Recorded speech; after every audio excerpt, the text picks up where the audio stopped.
Zum ersten Mal nach 40 Tagen Quarantäne kann auch Bernhard Zangerl seine Abriss-Ski-Bar wieder betreten, das Kitzloch. Weil hier ein Barkeeper arbeitete, der mit Corona infiziert war, geriet Ischgl in die Schlagzeilen als Virenschleuder Europas. Das aber will der Wirt nicht so stehen lassen. Ischgl, wenn man sagen kann, war lediglich eine Zwischenstation, wo das Virus gemacht hat und natürlich die optimalen Bedingungen gefunden hat, um sich weiter zu verbreiten, da einfach viele Menschen von der ganzen Welt zusammenkommen. Den erkrankten Barkeeper habe er sofort nach Hause geschickt, das Kitzloch selbst in Absprache mit den Behörden nach 2 Tagen geschlossen, sagt Bernhard Zangerl.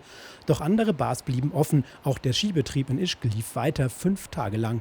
Wie viele Touristen sich hier mit Corona infizierten, ist unklar. Der österreichische Verbraucherschutzverein prüft rechtliche Schritte. Aus seiner Sicht haben die Behörden aus finanziellen Gründen zu spät reagiert.